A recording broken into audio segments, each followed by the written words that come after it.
Okay, guys, listen, welcome to The Big Ask, a new live series of discussion forums where we look into the trends and challenges affecting the hospitality industry.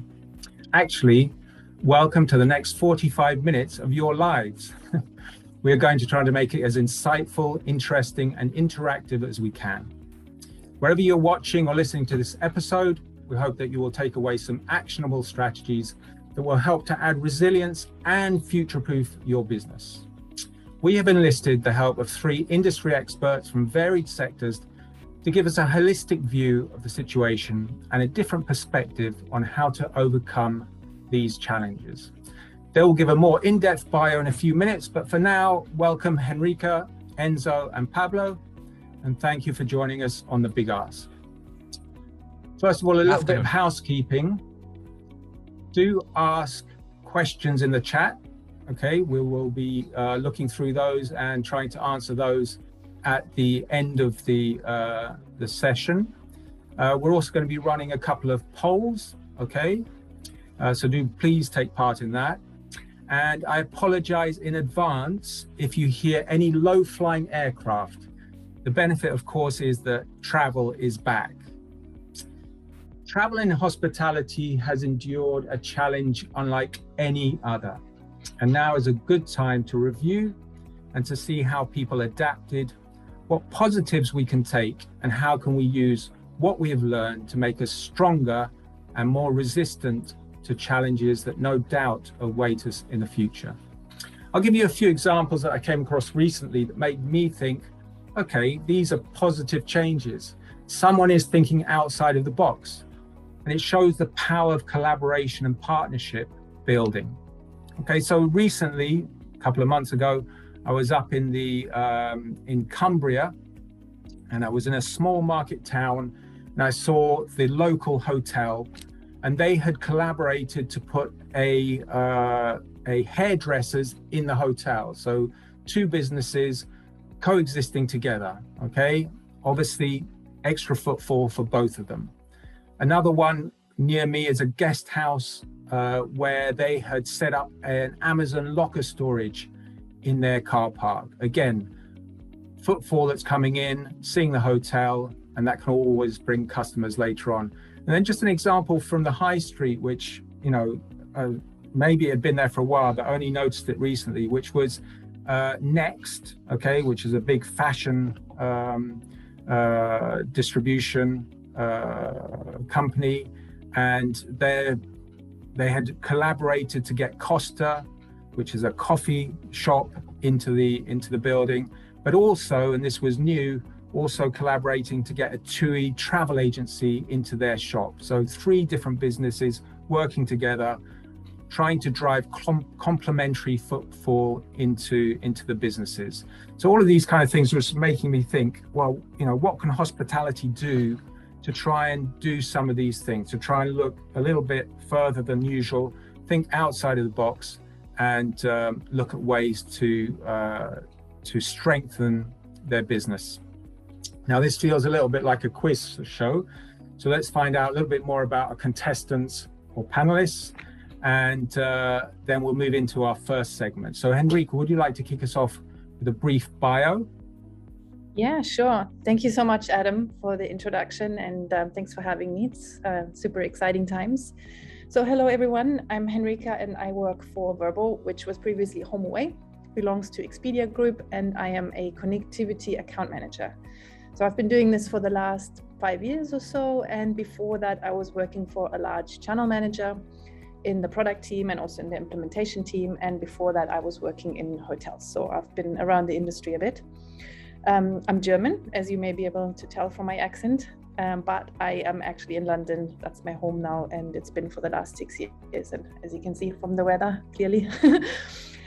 Before that, I lived in Australia for 10 years. And if anyone is curious, you can contact me through LinkedIn, reach out if you want to go further into any discussions, anything that we don't cover now. Thanks, Henrike. Pablo, tell us about you. Okay, so also in London, Spaniard in my case. I've been in the industry for 20 years. So first 10 years I was working in hotels in Spain, Ireland, England, and Germany, working in rooms and revenue management. And then since, for the last 10 years, working for TSA, which is part of the FPG group. And what we do is help hotels drive performance in terms of ancillary revenue. So we provide consulting and training to their teams and their management to drive extra revenue. And 7 years in London already, in my case, and very thankful to be here today. Right. Thanks, Pablo. Enzo, it's your turn. Hi, guys. Hi, everyone. Good afternoon. Thanks for inviting me. This is Enzo Aita from HyperGuest. I'm Vice President International for the supply department in our organization. Basically, HyperGuest is an open API, free-to-access marketplace that is helping direct connectivity between supply, accommodation, and B2B travel demands, such as tour operator, travel agents, DMC, consortia, and so on. So happy to be here and share some insight with you guys. Great. Thanks, Enzo. And of course, also part-time DJ, right? No, actually, HyperGuest is my part-time job. DJ is my full-time. Full-time DJ. Taking bookings, right? Look him up on LinkedIn. If you got any parties going and you need a DJ. Stay always in the loop, man. All right, listen, we're going to run our first poll to measure the sentiment in the industry and just to get a feel for how everybody's feeling for the future. So, Silfa, do you want to just launch that first poll? Okay, it's a nice simple one to start with. Okay, having got through COVID, are you feeling more hopeful or less hopeful for the future?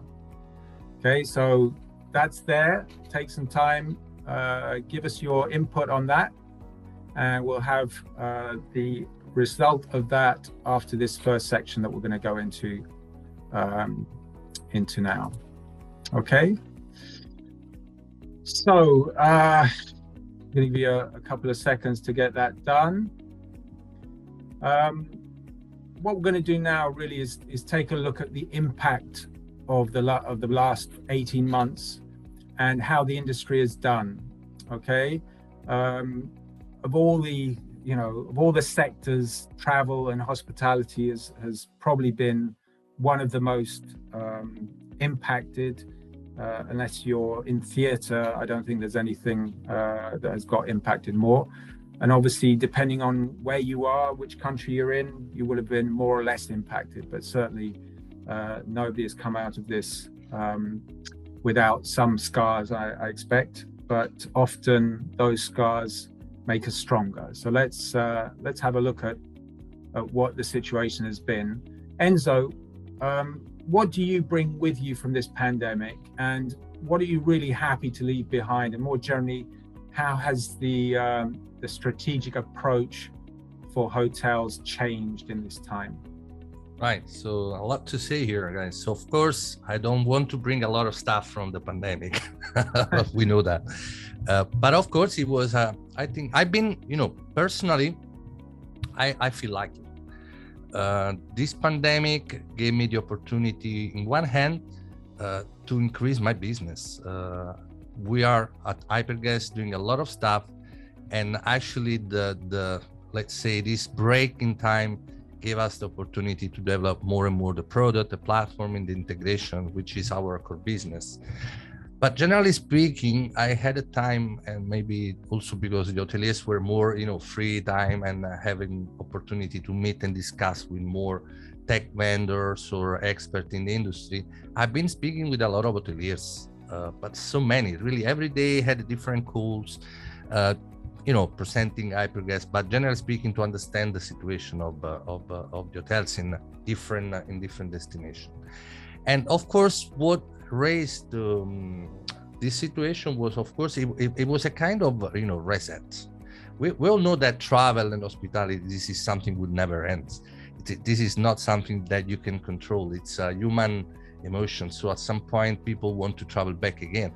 So it was only really a question of waiting how long, but for sure this was expecting to come back soon. And that was a great moment for them to make this kind of reset. I'll give you some example. And I've been doing a lot of tech sales activity in the past, and it was quite hard. selling any kind of technology for several reasons. But this moment was for hoteliers the best moments to sit and understanding more in a strategic way how to approach the future. By starting from simple things like redesigning the tech stack, for example. A lot of hotels were not able to implement or adapt, new technology, especially when it comes, discussion like, PMS and channel management, because we know that those products are very in the operational core of the daily activity of the hotels. So tech stack for sure was a great moment to sit and redesign for hoteliers, new process and new strategic adoptions. Another aspect was, of course, understanding that behind any kind of organization, that doesn't matter if it's an hotel or a restaurant or whatever, cost optimization became really a hot, topics. And nowadays, the recovery is progressively, increasing, but of course, organizing and going back on the same approach before pandemic was quite hard for hotels to start again in the same way. So optimizing resource for sure was a key conversation I had with a lot of hoteliers, starting from revenue, so and also in all the technology where they were starting to adapt, so making more automations in their processes.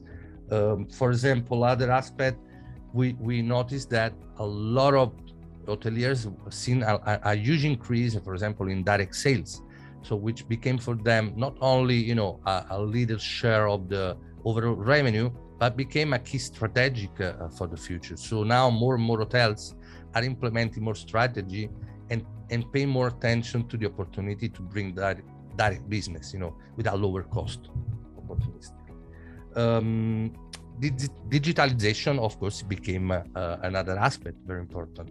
And this is strictly linked to the optimization, resource optimization, but also on the other hand, on the customer behavior, So nowadays, the type of traveler are, and somehow they are, progressing on the tech usage more than hoteliers.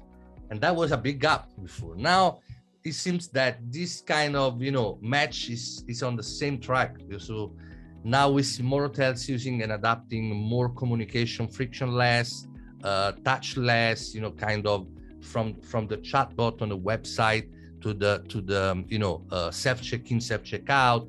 So this kind of situation put the hoteliers in a way that they recognized that there were a big gap between what was the behavior and expectation of the traveler versus what actually the hotels was able to provide. And I see now this, is becoming more, in line with the market in the industry in general. So yeah, again, so tech stack, resource optimization, digitalization became a very hot topics. Yeah, I think you're on mute. This is the quote of 2020. There's so much there, and of course, you're absolutely right that normal hotel operations are 365 days a year, 24 hours a day. There's very little time to sit and kind of review and change things majorly. So for some businesses, of course, this time where they were forced into closing during lockdowns. They use that time. Exactly. You come from channel management, exactly. I've been selling channel manager in the past. It was quite hard, on hotel, changing the channel manager. Maybe they were using some old technology and they were looking to explore new opportunity, finding the time and then setting the tools. It looks like something simple, but at the end of the day, it's not, because you have to consider that you are not only changing the product, you are changing in some way the process, the strategy, a lot of stuff that make inevitably, some consequences. So, and when you are facing this kind of, and in general, the human culture, when it comes to changing, approach versus something they've been doing in the last 20 years, this is the first friction we find in this situation, right? The first, and I think that was a very moments for them to evaluate and improve the way they were doing business before. How do you see the balance between, you know, a hotel 20, 30 years ago was all about the staff, it was all about the people and so on. Then technology came around. What do you see the balance between the operational side that is dependent on human beings and the operational side that is dependent on the technology? How have you seen that change over the period? Well, you have. I normally try to divide the things in two directions. So there are things you do operationally. So all things you need to improve and make processes internally performing better. And there are things that you need to plan your strategy, the outreach. You know, so when you have to go out and distribute, you have to make the right decision in terms of pricing, or make sure that you have the right visibility with your website to bring more, direct booking. So there are two let's say two areas here, internally and externally. And of course, I can see that, again, based on my conversation with hotels, I will give you this for guaranteed, that they're taking care really carefully now how they're doing. And I would say this is really 50-50. So they are really redesigning internally a lot of stuff, but at the same time also on a commercial side. Henrike and Pablo, any comments you'd like to add to Enzo's answer?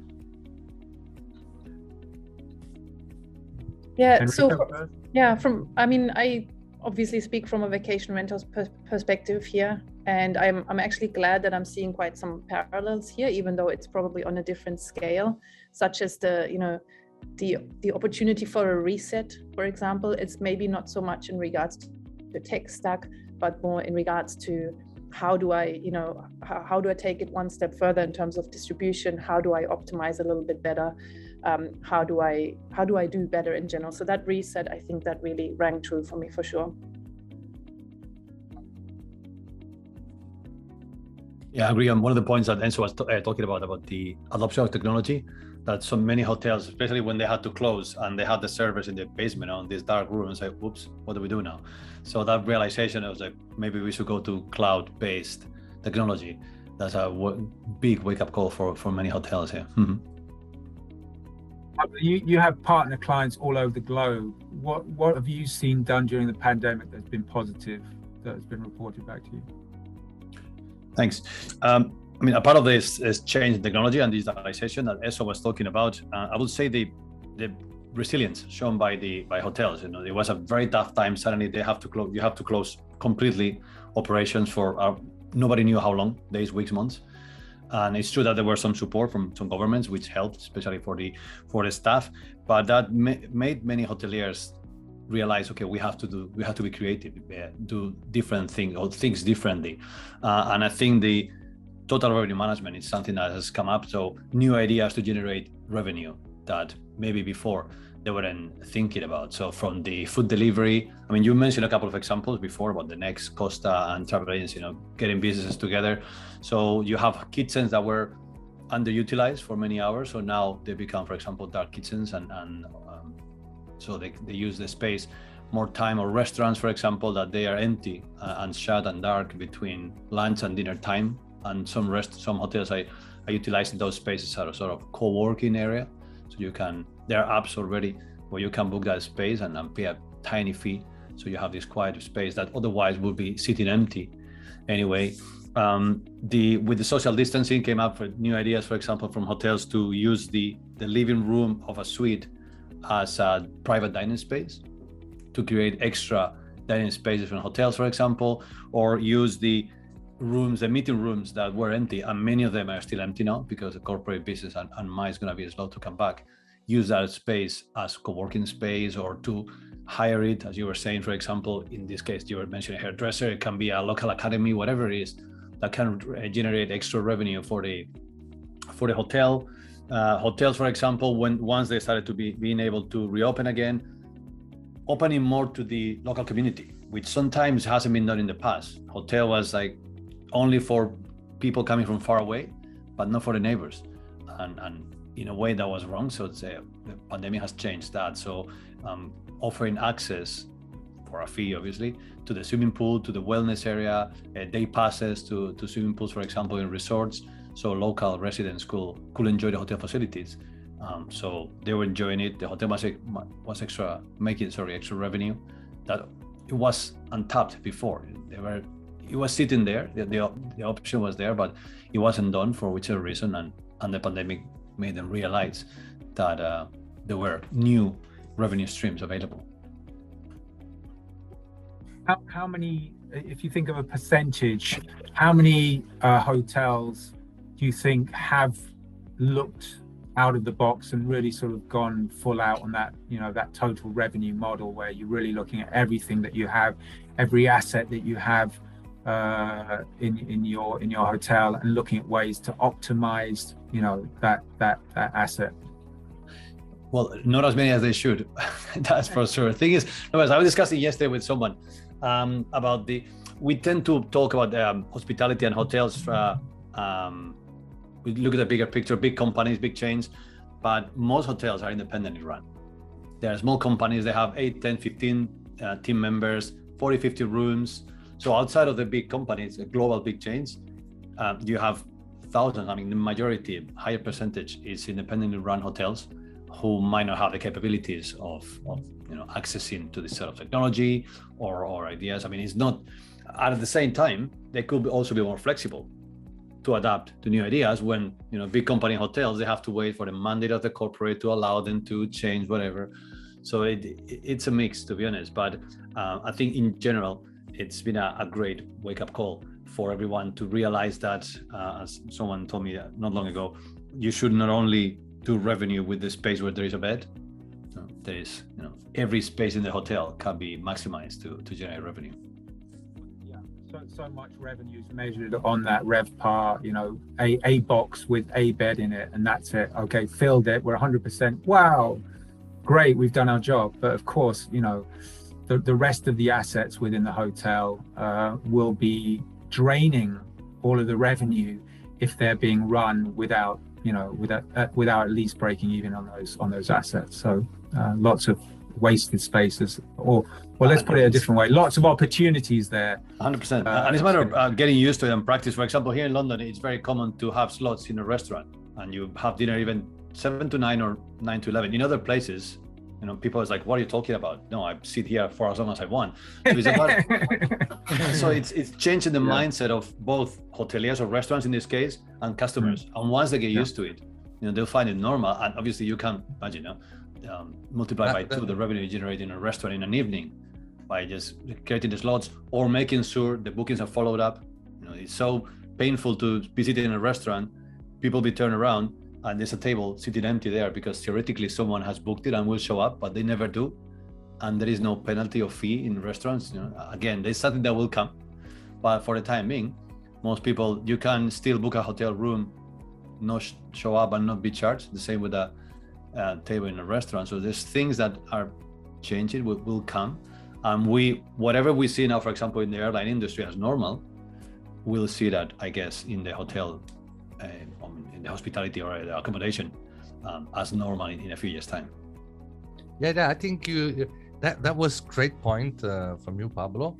And actually, I was working on a piece of content some time back, a little bit articulated also for me to understand, but it was circulating in my mind. And basically, when you discuss and talk about this kind of selling the time and space and slots, so it's all about, something that you can apply in different verticals, not only in the hotel and restaurant at the end. So it's all about, and the concept I was preparing was related to 3 aspects. So you have time, quantity, and value, So you have a specific time range during which you are able to sell a certain amount of unit slots of product or services for the highest value the market is willing to pay, So it's all about that. If sometime, my suggestion, I always say this to hoteliers openly, you have to step back or get out from your role and trying to understand your company from a different perspective. So if you look at this, so time, quantity, value, philosophy, that's what is in the creativity comes up, and also the strategic approach. Totally agree. Henrike, would you like to add on this one? Yeah, so many different buzzwords that ring true to me as well, and I have to be careful not to go off on a tangent. And I think there is a lot of things that are in parallel, even though the two different industries are quite different, vacation rental in comparison to hotels, because they kind of operate on different scales, I think. But a lot of it rings true for the vacation rental industry as well. Listen, Henrike, while you're there, what were some of the things that the vacation rental industry got wrong during the past 18 months? And more importantly, what did they get right as a response to the pandemic? Yeah. I think it needs to be said that vacation rental as an industry was by nature a little bit better placed in this pandemic than hotels or conventional lodging, just by the way it's designed. So people were looking to get away from crowds. People were looking to have more space, and in general, vacation rental provides that. So I think we were really, really lucky. Nevertheless, there was things, of course, that were problematic, like for everyone else. And so obviously lockdowns really restricted travel a lot.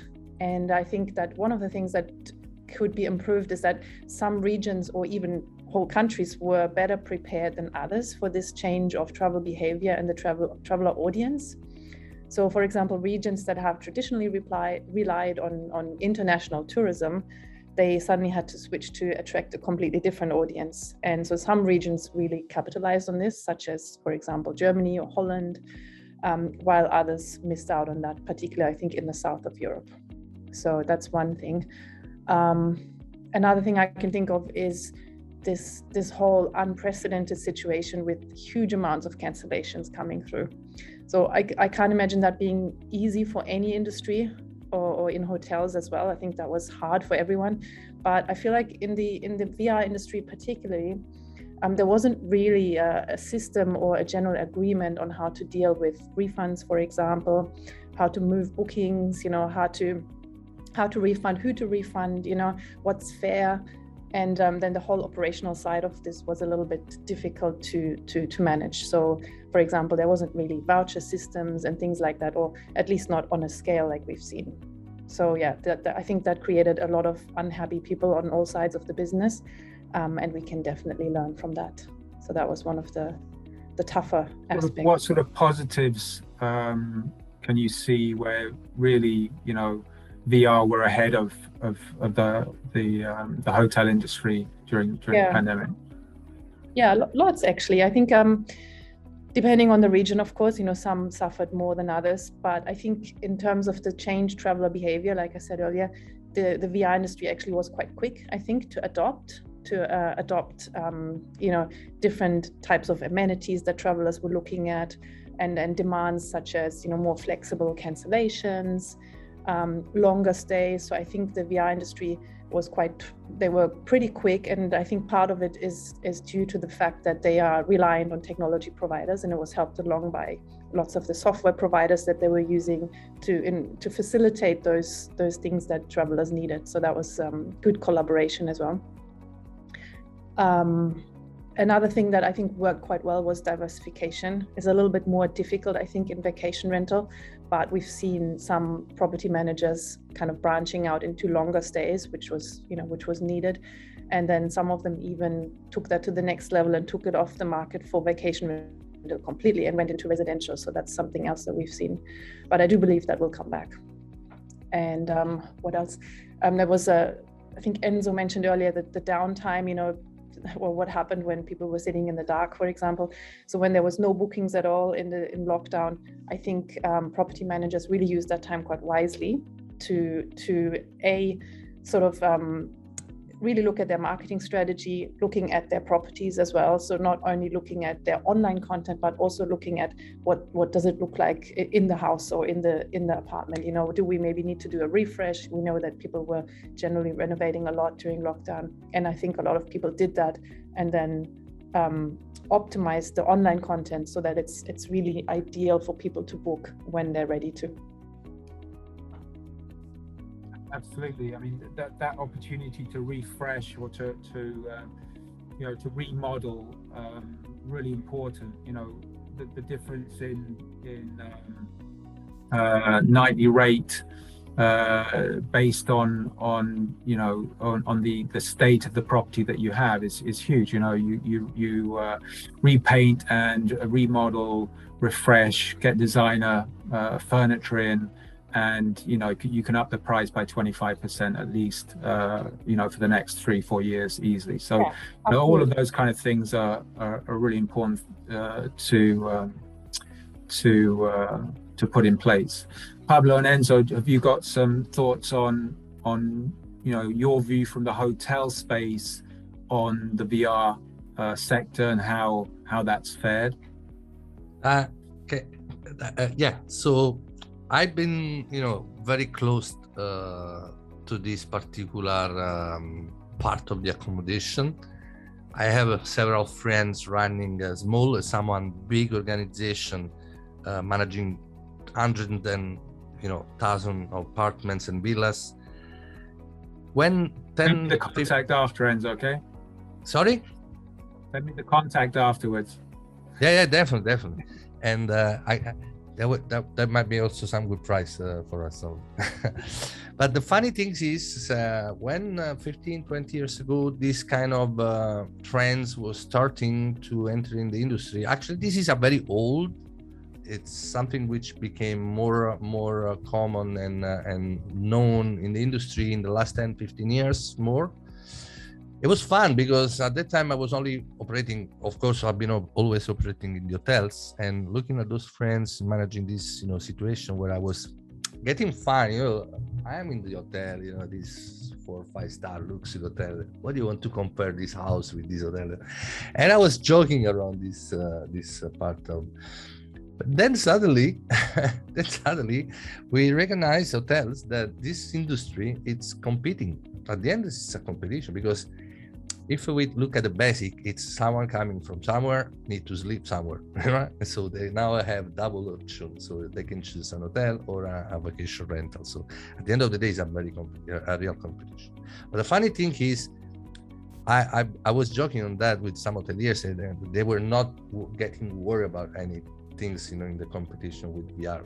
But suddenly, this part of this segment of the industry, they improved the way they were offering hospitality. So from a simple basic house, now you can get amazing apartments, super cool design on top of floor of London, and you have this amazing technology to use in the apartment. So at some point, those apartments became like the missing suite in the hotel, right? So I'm a traveler now. I have €300 a night, this nice 4-star hotel in London, or I book this amazing design apartment with all those amenities, technology and space, right? So joking now, in a way, VR is giving some inspiration to hotels to change also the way they host travelers. So giving different type of space and different type of services, and of course improving the design of the rooms, because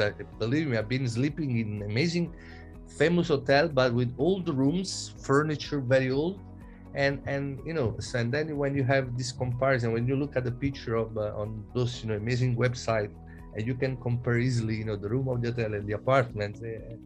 At the end of the day, you need a space to sleep in a right location for the right price. Now you have this type of competition, which is something that everybody needs to pay attention of. And actually, yesterday I was driving in the middle of Barcelona, and the result is now there is this huge opening soon hotel. Guess what? It's Mandarin Oriental luxury apartment. So it's going to be all the apartments from a famous luxury brand coming from the hotel, right? So from a joke, this VR became a reality, which actually inspiring hotels now to improve the way they've been and approach the hospitality. So funny. Good. I think there's lessons to be learned across both sectors.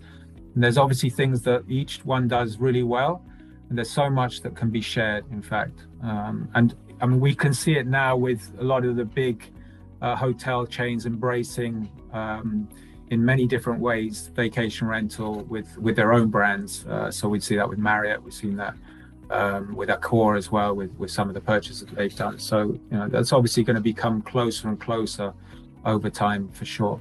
Pablo, would you like to add anything?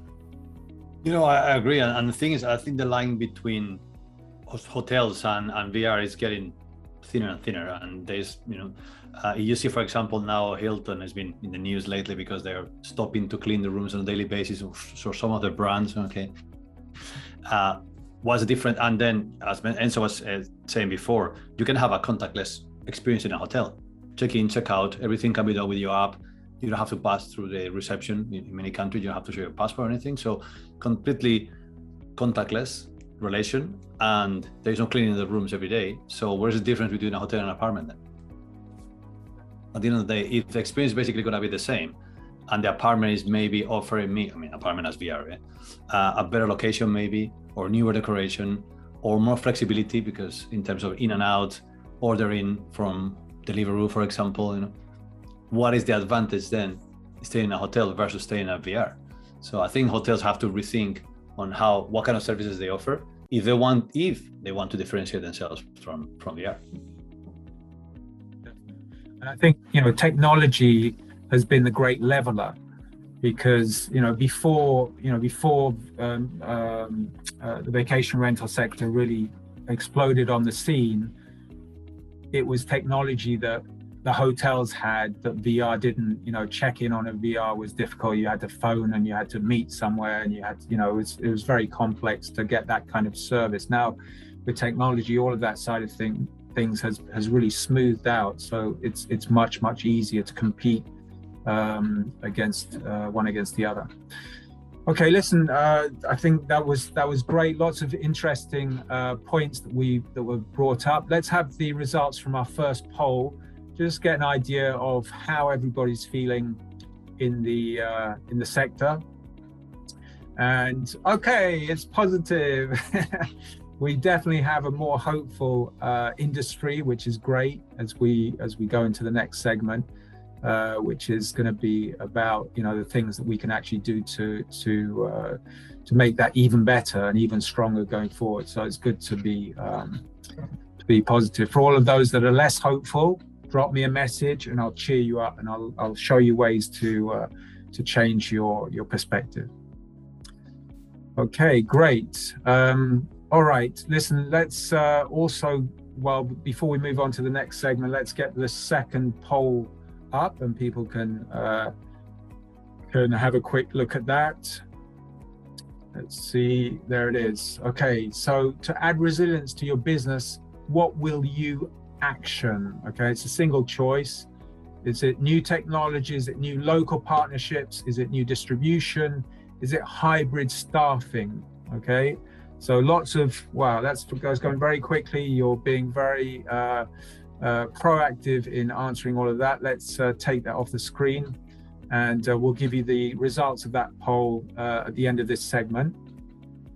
So let's have a look at the next segment, which is all about the kind of things that we can do to be more creative. We've touched on a few things, and the kind of changes that we can make to build stronger businesses.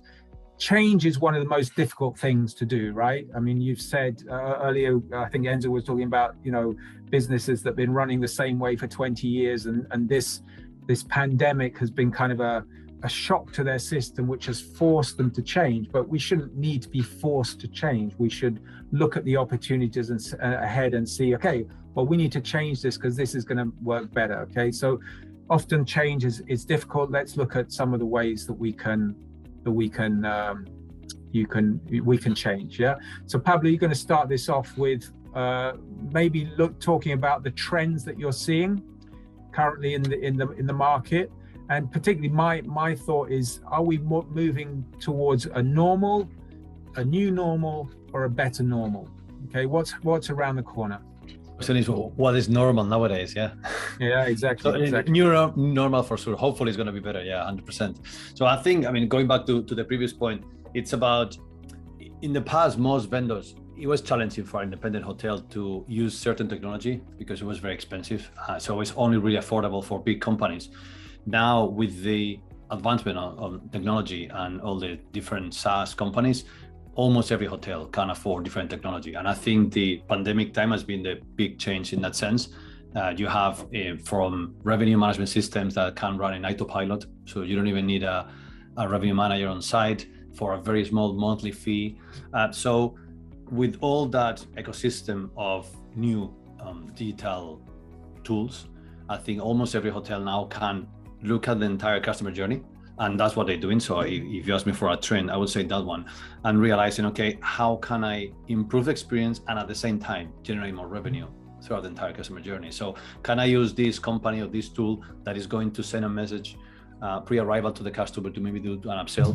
Can I have a tool that can generate more upsells at check-in, for example, during the stay, or an app or a web app that somebody can design for me for a small fee that is going, so the guests can interact during the stay, leave some comments, book in the restaurant, whatever it is, and even at checkout time or after the checkout. So the entire customer journey, there are lots of different tools that improve the relation between guest and hotel.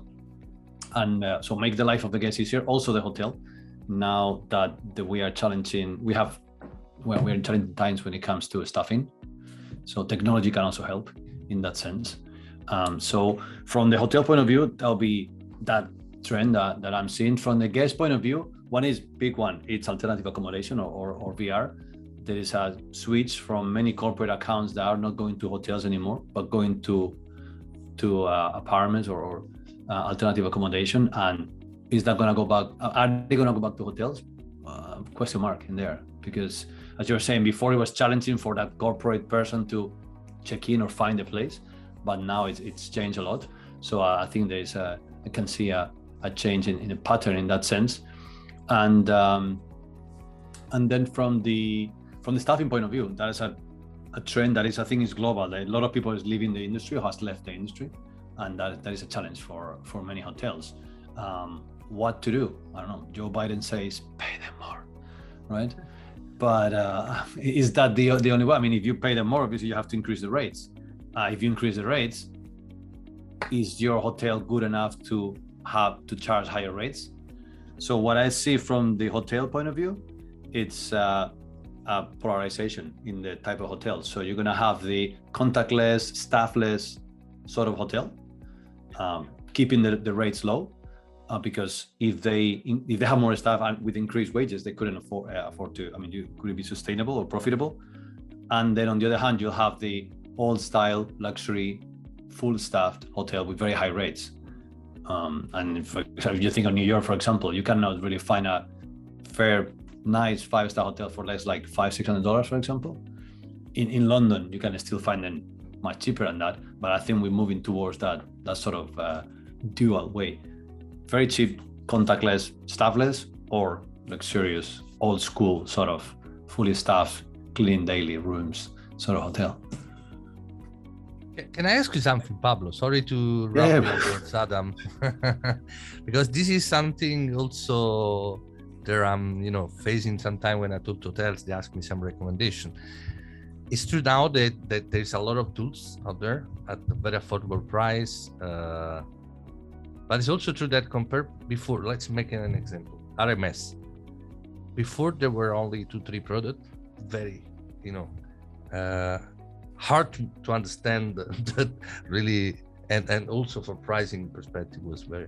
Now there are so many RMS.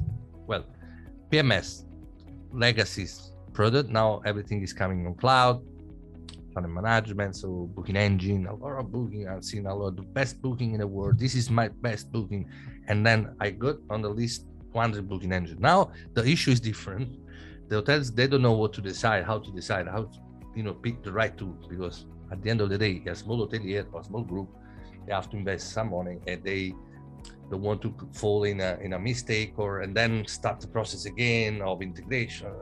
What do you think are the best, way to recognize if the tool is the right one? I mean, Of course, it's depend on the hotel case by case, but what are the criteria you think you should have on top of your mind the moment you choose the product?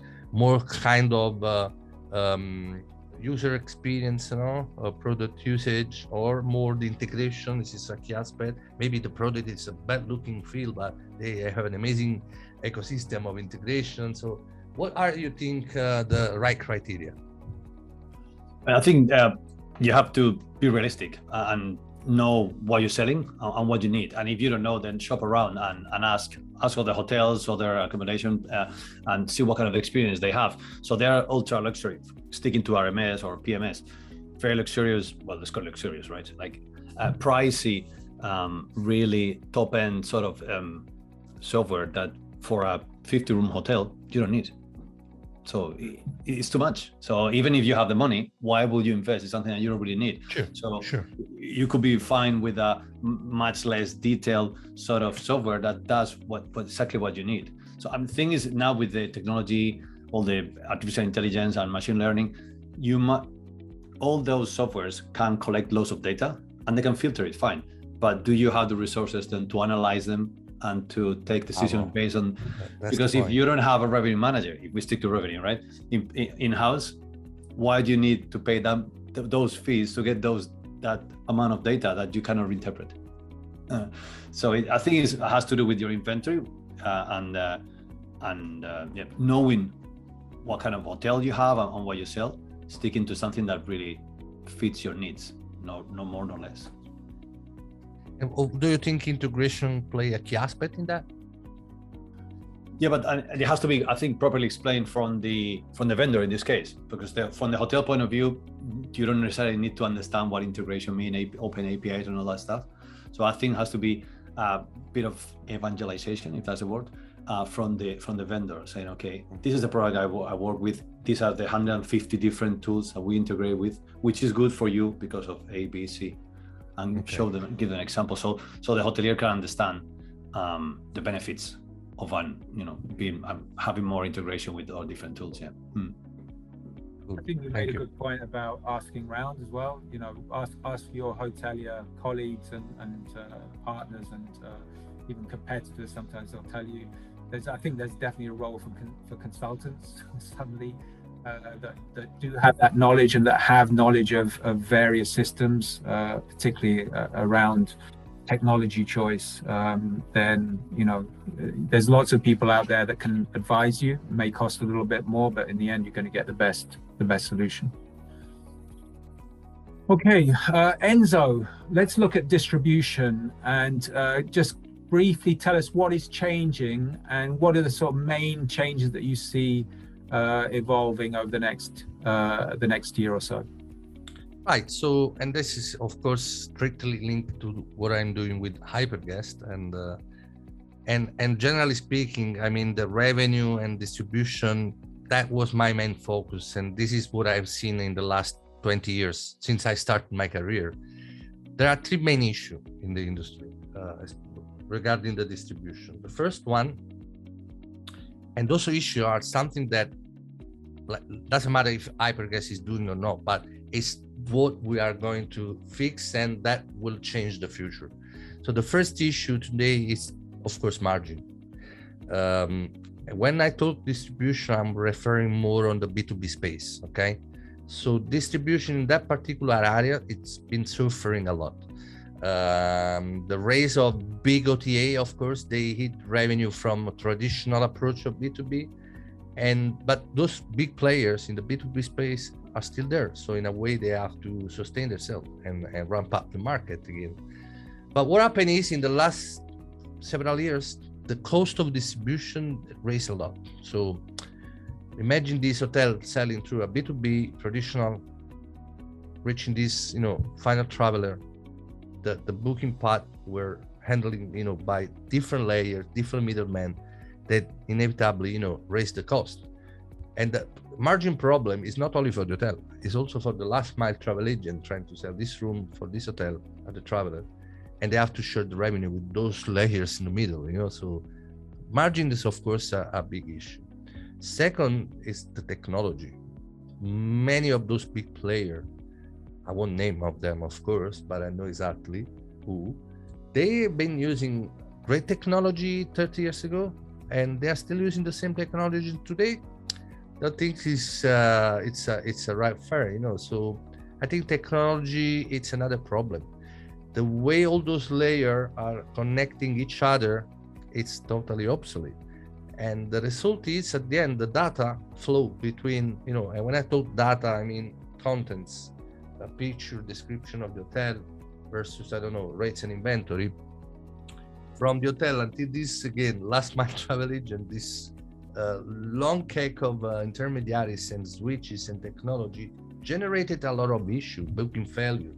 And actually in a GDS, they are not able to access picture and description of the hotel. So this kind of, long cake of technology generated a high cost of distribution, but a lot of booking failure and technical issue, which ended up at the end of increasing again decreasing the margin. And the third problem is the rate leakages, we all know. So control of distribution. So you have this B2B agreement with players, and at some point those players are connecting with other players, with other aggregators, with the consortium, and you push this room and rates through your system, goes to the B2B system, and that disappears. You don't know where it's going, this room. Who is buying my room? You just get a reservation from a wholesaler, but at the end of the booking part, the buyer was this travel agent in the middle of New York trying to book this hotel in Rome, going through those aggregators. And the hotel doesn't control the final price and the final buyer. So margin, integration, and rate leakages have been the three main issues, right? So when we talk about future, we have to look at the future to improve the way we've been doing the past, right? So that's where we're going. Removing all those layers between seller and buyer. That will help to have, direct relationship. Open API marketplace is a clear example, okay? And again, here we have to go a little bit granular in explaining what marketplace means, because everybody are claiming marketplaces, but then there are marketplaces and marketplaces. The marketplace, it's more like a place where people can easily meet each other, plug and play, sell and buy each other, like Amazon. Let's make an example. I have a mobile, I want to sell it tomorrow. I go on eBay, I create my account, I put my picture. Anyone can buy it. I don't need any pre-contracting. I don't need any particular, technical integration process that I need to follow. That's the future we are going. So I have an hotel, I have to sell a room, right? This is my price. That's it. I put this on the marketplace. Anyone can buy it without any particular, commitment or pre-contracting agreement. So this will help. So first, again, to remove all those people in the middle and having a sustainable intermediation. Second, the quality of the technology, of course, needs to be on top, so whatever is exchanging each other, the data flow doesn't need to get any friction. So whatever you need, you have to be real time. So in the same way you book on Expedia, you have to do this on a B2B space. And third, of course, the control of distribution, because those kind of a marketplace like HyperGuest, they are providing full transparency, okay? So full transparency for me is the future. And again, going back to previous point of no commitment, no pre-contracting needs it. So, but I need to know where this room is going to end, at which price, and who is going to buy it. So in this way, I know exactly from my B2B space, who is generating most of the business for me. And then I can negotiate with them. Then I can get in touch with those, demand players, because I know who are they, and I can sit and discuss, and plan a strategy that can perform better for either parties, so I can give you better discount for this period and more rooms with a higher commission, and then you can sell better. So the way we are moving from this B2B traditional approach need to totally be disrupted and changed, but mainly covering and fixing those three issues: margin, integrations, and distribution control. That's where we're going. Thanks, Enzo. Lots to think about there, certainly.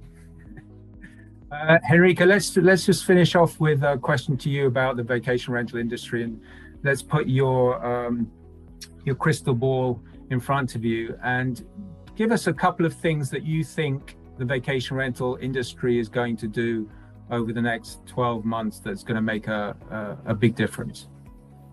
Sure, yeah. So I know we're short of time, so I'm going to be making it a bit quick. I think one of the things that is here to stay is definitely the blending of leisure and business. So that's something that we really need to be on the lookout for. So I think the lines are more and more blurry. There'll be more people working remotely and taking that time to be staying in not permanent accommodation. So I think definitely that's something that's here to stay.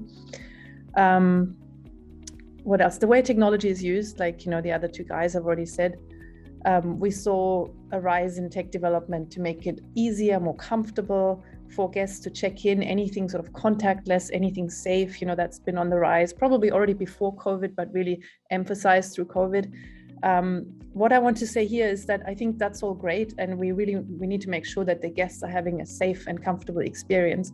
At the same time, particularly in the vacation rental space, I think it's so important to not forget that most of the wonderful reviews and really beautiful stays are made up by human connection, right? So I think that's something to look out for. So to really create that balance between, you know, the human touch in a stay, and also the safe experience and contactless and comfortable and easy and convenient. So I think that's something that we need to create. It's food for thought when we think about what Pablo was saying about, you know, the hotel market being polarized into very low contact, so almost no human contact during that experience, and obviously then a high contact. And how will that work, you know, and what will the customer satisfaction be like? Will technology be able to kind of replace that human contact to a level that will, you know, allow it to be replaced, basically? So yeah, definitely. Okay, good. Listen, we've got the results of the second poll now, if we can have those up, and let's see what the main things that will be done. Okay, so new technology. So I think if we had a keyword search on the discussion that we were having, technology obviously came up a lot, right? It would be the number one thing that was discussed. It's the enabler, the facilitator, the optimizer, it's the leveler across different sectors. It's definitely the one that is probably the easiest thing to implement, because it's out there. You just have to go and buy it, and then learn how to use it, and then implement it. So technology is definitely the one that I would have thought as the most important to implement and to basically add resilience. I'm going to just ask one question here, which is from the audience, which is around I guess, advice on working with corporate and private companies if you're a hotel. So how would you go about, you know, forging partnerships with corporates and maybe local private companies if you are a hotelier? Enzo and Pablo, if you can give us a little thought on that. Go ahead, Pablo. So you want to start? Well, in this case, it depends on what kind of a contract they want to have or they can have. So I thought you were asking Enzo because of it has to do with distribution. So in terms of how they access the hotel inventory, and as Enzo was saying before, trying to remove friction, go as direct as possible to that company. In this case, if we're talking from the hotel point of view, to try to remove whoever is in between as much as you can, so you can save costs for the hotel, less commission, and it's also easier for the company, for the corporate account in this sense. Yeah, and I will add that I think the word contract, not in any case, of course, but generally speaking, the word contract is becoming old. You know, something you want to make business, make business. I mean, do we need to have an agreement? Do we need to sign a contract? Do we need to sign the blood? Come on. I think we have to remove some kind of type of, you know, old approach. And again, contract words, I think it's creating friction sometimes, because it's immediately becoming top of my mind. If you talk to me, and so I'll send you a contract, it's something legal, I'm going to put myself in a trouble. I think first let's look wide and make sure you get the technology to do this for you. So you have to digitalize also this kind of relationship with any company, small, big, local, international. So just give them the access to your hotel by booking directly or by connecting with some third party technology. For example, many hotels with HyperGuest, we are providing this connectivity between hotel selling room and travel agent consortium around the world want to book the room without a pre-contract. But then when I talk to hotels, every time there is always someone asking me, Enzo, can you help in connecting with this tour operator? Because we have a contract and we send them on a monthly basis the price list, and then we have to renew the contract every year. How can we improve that? So first, scrap this contract and tell them to contact me, and I will explain them how to connect. So connectivity is the key. The connectivity is not contract. The connectivity, I think, is the new way to see the relationship. How do we work together? Do we sign a contract, or do we connect? Because at the end of the day, it's something we need to plug and play each other. Otherwise, it's a piece of paper saying something, and then at some point you recognize that you have to read a book of pages of clauses, terms, conditions. Come on, I have a room. This is my price. You have a customer with the right intention to pay this budget. That's it. We just need some technology that each other can use to make this transaction going in a smooth way. That's the future. Facilitate business, right, Enzo? Sorry? Facilitate business. Don't make it exactly. restrictions in place. Exactly. Okay. Yeah. Listen, Enzo, thank you very much. Pablo, thank you very much. Henrike, thank you very much for being on this first episode of The Big Ask. Thank you all those that attended in the audience. I give an invitation for about 3 months' time when we'll be doing another one. And I hope you took some useful points away, and have a great afternoon, guys. Yeah. Thank you. Take care. Thank you, Adam. And we'll see you again.